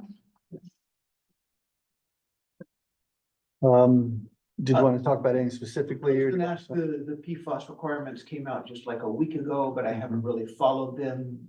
Is there a time commitment now, or is there time pressure on us for that one? This is line looks like 31. 31. Yeah, I didn't look at those requirements. Is there any time requirement on us For now? wastewater, I For don't know. wastewater, Yeah, I know the ones that came out were for drinking water. yeah. Luckily, our PFAS, and we can look at the lab reports to verify this, but I believe they Non-detect. are non-detect in the drinking Okay. water. So, Okay. And there's no requirements on the wastewater end right not now? yet. Not yet. But Okay, this, good. I wonder if also part of this was to participate in the regional biosolids cooperative for the incineration of PFAS containing biosolids. Hmm. That's being looked at by an entire countywide. Oh, okay. Mhm. I know we've been talking about the treatment and design, and talking with our consultants, they think that our treatment process will be able to treat that PFAS. But then again, now we'll have that PFAS in the solid form, and which will, if we could work with the county, because they have like a several $1 million budget they're working with to regionalize that effort for dumping. So we won't be hauling to Kettleman every day. Good. So the cost to incorporate might be a little bit more than our dumping at Kettleman, but not hauling. And then, of course, that can be part of our climate action plan too, because we'll be reducing the carbon footprint by keeping it in the county and working collaboratively with our county partners. Okay, I see the Van Gordon Creek demolition is on here too, so it actually is a total cost of $100,000 for the demolition, but half of it in water, half in wastewater. In 2020, I got a quote to have like a certified contractor come in and tear that down and dispose of it in its correct locations. 2020 cost was $110,000. So that's why you see that split in there. So if we can get a can of gas and a match out there. Do we have a question from a member of the public on that? I actually wanted to back up just a little bit. I Yeah. was kind of caught off guard when you said any questions. Like, wait, Sorry. demolish the old tanks. Could you tell us where those old tanks are? I didn't. Did you just have our Yes. overhead on? I think. Yeah, so, line 21, demolish old tanks. So there are 2 old tanks on the wastewater treatment property. There are kind of next to the fire station, the old fire station building. Our entry gate Yeah, by our to entry your gate, right, they. behind the neither of them- training. Neither of them hold water anymore, And then what's so their was their capacity approximately? $500,000, less than that, but or 250 each. the little one's pretty small, it's only 50,000 or so gallons, and the other one is maybe 170 the most. Again, I'd have to look at that, but they don't hold water. I don't know what their structural capabilities are. But we were figuring we just get rid of them. And I gotta Reclaim that say, space back. I love the accuracy of your estimates. Every estimate on the SST is to the dollar. Right. Yeah. You can tell we've got our updated budget reported to us. Yeah. If we're looking treatment plant projects, as I'm going down through the line here, like 30 blower replacement and see, a lot of these things are being covered in the ECMs, like that blower replacement, secondary water system. The PFAS treatment design phase, that would be an addition, as that is not currently a consideration.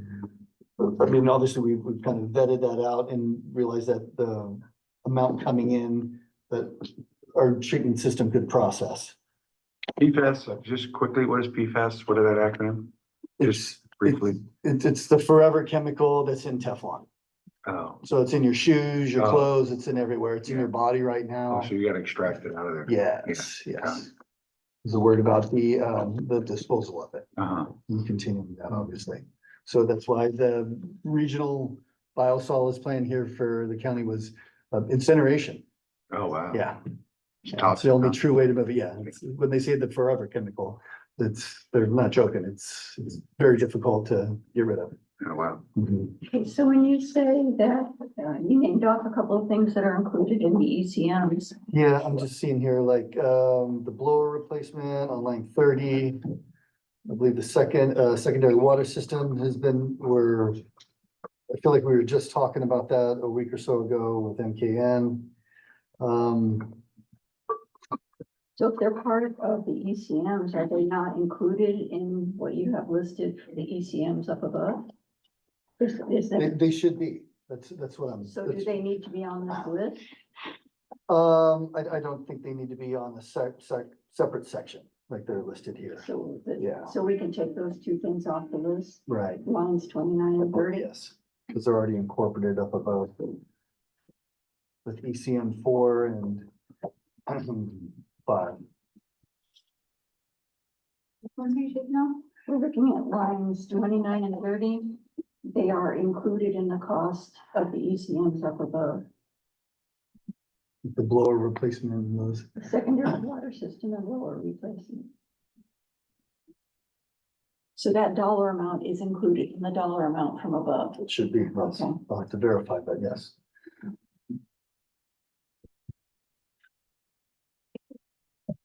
And you have cover for sheltering of equipment at plant 50%. So that's half the cost of covering it, or are you gonna cover half of the equipment? That was basically split with water.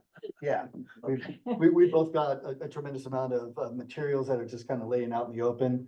And that was kind of John Alchin's and my plan back in the day to get some C trains, separate them, put like a lean-to or some corrugated roofing over them, so you'd be able to drive in, get your materials on the backhoe, pull it out and put it on the truck.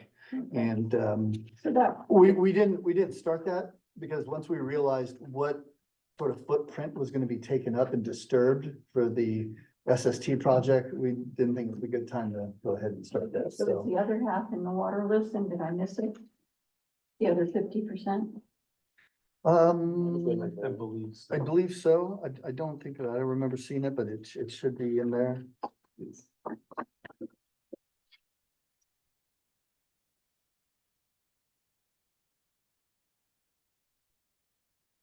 Nuts. I know we had the covering at the wharf, but Yeah, I'm not seeing that in here. Which is why and here it is, covering for sure. there, okay. It's line 10 underwater. Okay, I just missed There, it. okay. Okay. I was wondering why you're only gonna cover 50% of the equipment. No, we only want to keep half good. Okay. That's been Gordon, cargo box. Again, the cargo box there on line 33, that's was the Connex or the C trains for storage. Okay.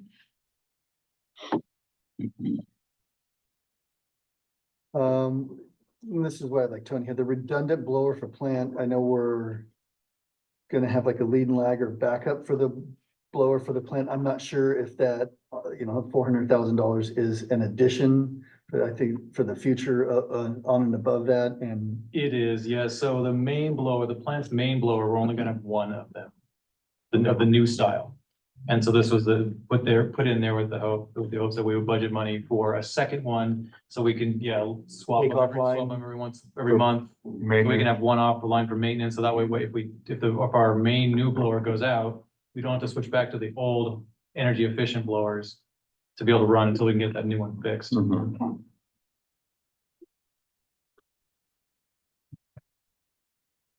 Number 38, walkway grading on the digester things. I thought So, Tony thought yeah, that we we should be actually- like, they've done sooner than later. We actually, San Luis Obispo, when they upgrade their plant, they gave us a bunch of aluminum walkway catwalk, grading. yeah. Yeah, and that has been Oh. cut to size and installed over most of the walkway. Mhm. I'm not sure why that's still in the budget. There might be some repairs that are still necessary even above and beyond that amount. Yeah. Okay. That would be my only guess. Yeah, I was gonna ask about that too, because I thought you had replaced. a lot we of did. the grading We on the got walkway. 90% of it replaced. Yeah. So again, I'm not sure if Tony thinks this was another spot on there that he wanted to revisit or that we haven't touched that, just like Tristan and I were Or aware if of. there's some ongoing maintenance needs Yeah. that we want to budget for that, Mhm. because it's been neglected in the past. Okay, so you're gonna talk to Tony about that? Okay. So I can talk about the collection system project, since I spent 3 years working in the collection system. I saw firsthand the 40-year-old pumps and 20-year-old instrumentation that run half of the lift stations in Cambria, and how a lot of it needs to be upgraded. Station B3, looks like they've already budgeted for a new control panel. But it would be nice to have submersible pumps in that. That's the lift station as you're going out of town. You see it, the little Well, brown buddy. house off to the side of Highway 1. It is a little bit of a constriction spot in the collection system because lift station B4 pumps into B3. Over pumps.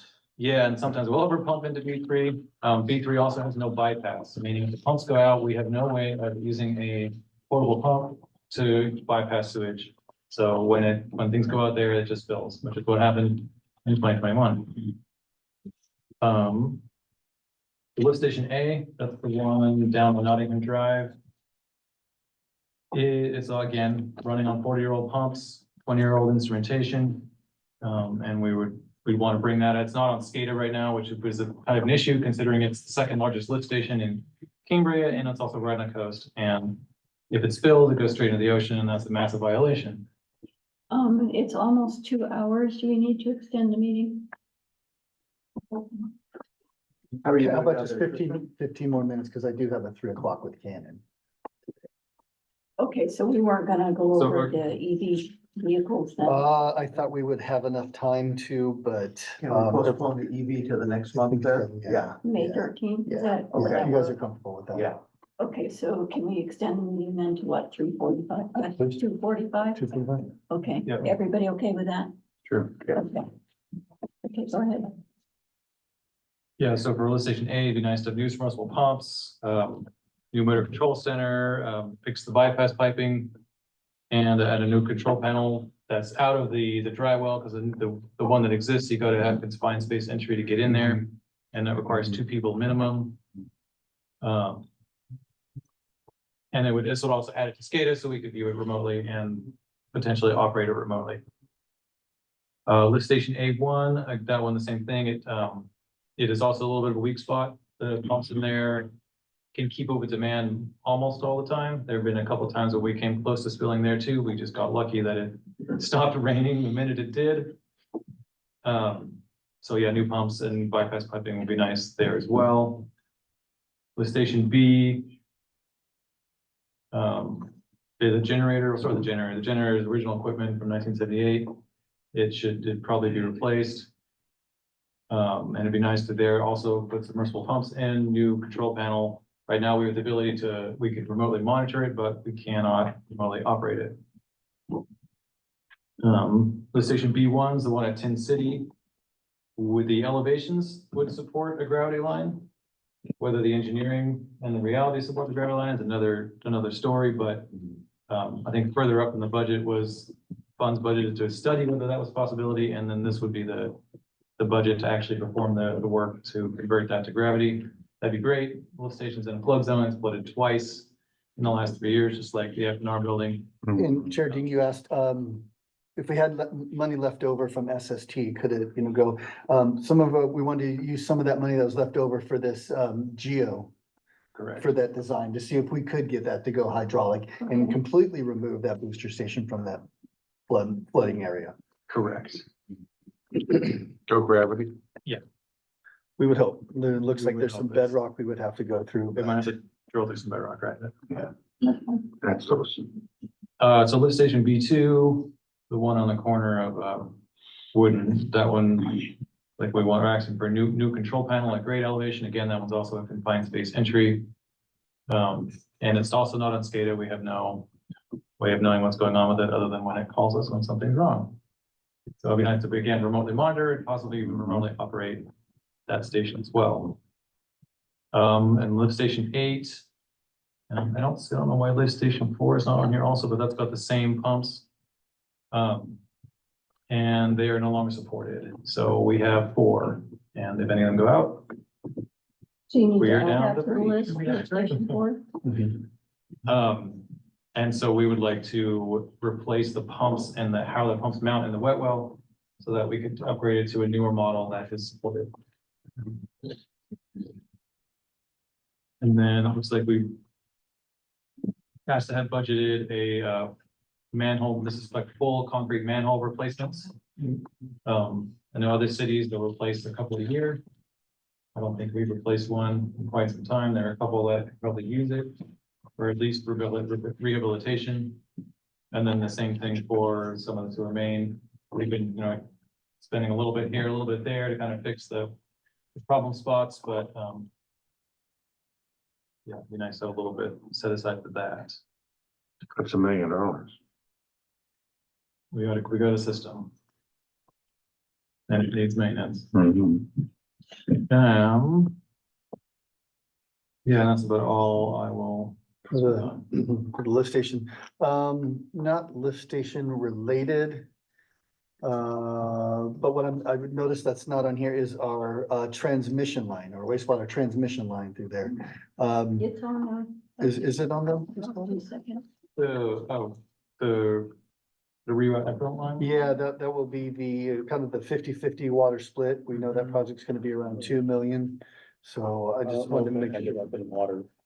It might have ended up in It's in water. water completely. It's in water. That should be a 50-50 split. But it's only for 600,000, right? Well, that 600, that was Yeah, for the that's just for engineering, the that was for the engineering, design. not the full. No, not the physical replacement. Okay, so that needs to be added. So- Yeah, so Yeah, line we've got some 3, editing to do. So you'll get together with these Brits to. Yeah. Yeah, it's line 7 on page 9.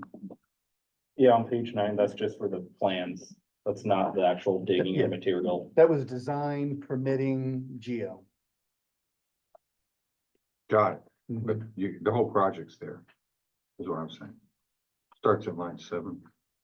Oil field transmission main. But not, That's just that does design. not include the waistline, is that what you're saying? It only includes the Well, it water? only shows design and permitting 600,000. Yeah, that's, Yeah, which it should be a B because that's budgeted. It is. And that's, It is. yeah, I think we're working our way through that contract right now. In 7 I there. thought I saw Well, that's only the $2 million planning. here. Yeah, so design and permitting, that's exactly what that's for, and that was 600, so. So, Here, oh, I see, that's just, page 9. yeah, that's just design and permitting, okay. Yes. I thought there was all those related to that, no. Design, permitting, some geo work there as well, Yeah, so. I got it now. Mhm. Okay, there's a couple things I needed to touch on again. okay. On page 9, line 14. Lead and copper service line regulations. I'm requesting an additional $30,000. We already had 20,000 encumbered this fiscal year. We'll need an additional 30,000 and we should have the project completed by October 16th. We have to the 24th, but it'll be done by the 16th. That's 50 total? Yes. Yeah. And one that I oversaw was line 29 on page 9, rodeo grounds pump, generator. The generator went out on site. And I'm requesting additional 68,000 for just the generator. For next fiscal year to have enough to buy a tier 4 generator. So it's a complete replacement at this point. What we have in there is an 85, recent, and then this is, preventative maintenance. They don't make parts anymore. They're obsolete. Mhm. So they have to fabricate these parts in-house now. So a simple couple $1,000 preventive maintenance is about a $9,000 bill now to fabricate these parts. So that's kind of, I don't know where we rank in that, but that's definitely kind of, Top priority, Yes, yeah, yeah, because we have to have a I'd generator accelerate there, pumps water to 2/3 of the time. now I know we want to move that facility along with FNR 10 feet higher out of the, floodplain. That is transferable. That's just, You can move it, it'll be yeah. skid mount, that'll be removed and reinstall. So it's not like we're gonna spend 70 grand and in 2 years throw it away and put a new one in. That'll be something. 85 We kVA take, now. relocate, yeah, rewire. Along with the ATS that we put in there, that automatic transfer switch would go with that. That would be married and travel to that new location as well. With the pump on the, Right, probably put that in an NEMA enclosure, obviously, right? yeah, absolutely. Well, I mean, our current booster station there at Rodeo Grounds has, 50 horsepower pumps moving 500 gallons a minute, 3 feet away from 480. So we're gonna have its own electrical room and it'll have its own closets and storage that'll separate water and electrical in the future. So Okay. We have 10 minutes left here to let Ms. Fritz know. If we're approving all the things that we talked about on the list. Do you have one? long-term water solution. You want to know if you deem that as a CIP? Yeah, but we don't have an amount yet, do we? I mean, can we kind of guess? We don't, so, I mean, we were getting some early, like collaboration dollars with Creek Lens and so forth, and we Okay. haven't dove too far down into their rate sheet. But somewhere between 10 and 30 gets us at the table with them and starts to develop a partnership and, would be beneficial in developing, Okay. a project out there, especially in the Nature Conservancy. Okay, yeah, so So- we need to add that to the So- CIP yeah. list, and you're saying about $30,000? Yes, I'd like to see at least 30. Okay. Yeah, maybe 30, maybe closer to 50, just so we can add a little bit of headroom in case we need to bring in a second consultant for some more Yeah. specialized studies. What section is That's going in the water. Water. Conservation, booster pumps. Hold on. You rolled the wrong way. Hold on, dear. Long-term improvement modifications. Wow, we didn't have this. They're not in there now, or not in there. Is that on the SWF? I'm sorry, or WRF? I'm not putting that. We should have, I think we can put on or we can, I mean, it's appropriate under programs and plans as well. And what, priority will be, One, oh, you want it approved this year. yeah, And what's it called then? long-term water storage, Long-term water solution. water solutions. Water supply and storage? Yeah, I'm just called long-term water supply. So what are we purchasing? It'll be consulting. It'll So again, I guess I'm questioning whether that's CIP or if we should put that in your operating. I think the project as a whole would be a CIP. Okay, 'Cause so if this we're- is like a first phase. This would be first, it's just kind of, Preliminary studies. yeah. For. So I'm gonna create a subcategory. I'm gonna have that as my header and then, preliminary studies. And you said 50,000 person? I think that'd be adequate, yeah.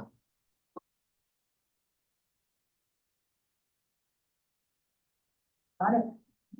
Okay, so, I guess everybody needs to make sure that, Ms. Fritz has all the little changes and updates we made on this. Yeah. Um, I think my process for that is to edit internally and then I and the superintendents can get together and Yeah. complete up to that. Yeah, I mean, I'll disseminate a version of, making all the changes that I've heard and formatting. There's always like endless formatting, it seems. No matter how many times I look at it. so, But yes, and then I'll have to. and can we confirm the B 1, 2, 3 definitions, because we want that added as, a legend on the CIP. Can I You want that? confirm them or do you guys? So want- B is budgeting. 1 is projects being forwarded as a request for 24-25. Is that Mhm. correct? 2 is the next priority projects or, Next priority projects within the fiscal year. And then the 3 would be the following fiscal What do year. you mean within the fiscal year? Twos, Um, twos are not. Oh, I'm sorry, the next fiscal year. Yeah. Sorry. okay, so that would be for the next fiscal year. Right. You're talking about Yeah. 25, 26. Yes. I'm gonna question that because, in the, wastewater CIP, we have every lift station as a 2. Yeah, I'll just ask you to go back Okay. through all the numbers and Yep. make sure the priorities are right on those, okay? Yep. Yeah, maybe they should be. Validate ranking. Yeah. Yeah, priority. validate the ranking, please, And yeah. did you want more discussion around like what is the criteria for 1, 2, 3? I mean, I think each department is different. I know there's been some desire for like, I guess, like a document that kind of would explain a methodology, just document like what is the criteria of why we're choosing things to be a 1, 2, 3. I mean, the more I meet with all the managers, I think it's different, right? So it might have to have a separate paragraph for each department. That would be. And then some things are like, yes, we try and follow this methodology, but there's always exceptions to the rule. I mean, I see this as a very fluid Mhm. process.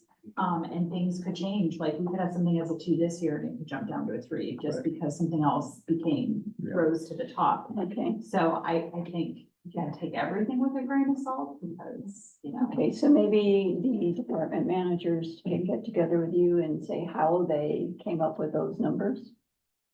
Sure. And then we can add that to our report. Yes, I just feel like if the board is going to have an opinion about those numbers, that I'd rather like work with the subcommittees to develop them than get before a board, in a board meeting, have to like, Okay. that you know makes- what I'm saying? Yeah, that makes sense. Okay. Okay, that makes sense. Okay, and then, for the completed projects that I mentioned under, WRF, to create that column for the fiscal year completeness. Okay. Okay, does anybody have any questions? Okay, what Ms. Fritz needs is for us to approve all that we have discussed here so that she can bring it to finance in the preliminary fiscal year budget discussions. I'll make a motion then to forward the updated CIP list to the finance committee for review in the fiscal year budget. Do I have a I'll second? second. You can't second. Nice try, though. That was smooth. You can just want to make it done. I was like, yeah. Super hungry. Okay, You have a second? I'll second. yeah, Hey, okay, see, this is moved by Mr. Williams, seconded by Mr. Meeks. I have to do a roll call, so Mr. Williams, Aye. Mr. Meeks, Aye. Mr. Webb. Aye. Okay, so we have 3 ayes and we have 2 members absent, and absent is committee member Seaver and committee member Amaday. We're beyond the time I said we were gonna close this meeting. So if anybody has any, if there are no objections, I'm going to adjourn the meeting. Thanks, everybody. Appreciate it. Okay. You bet. Good job.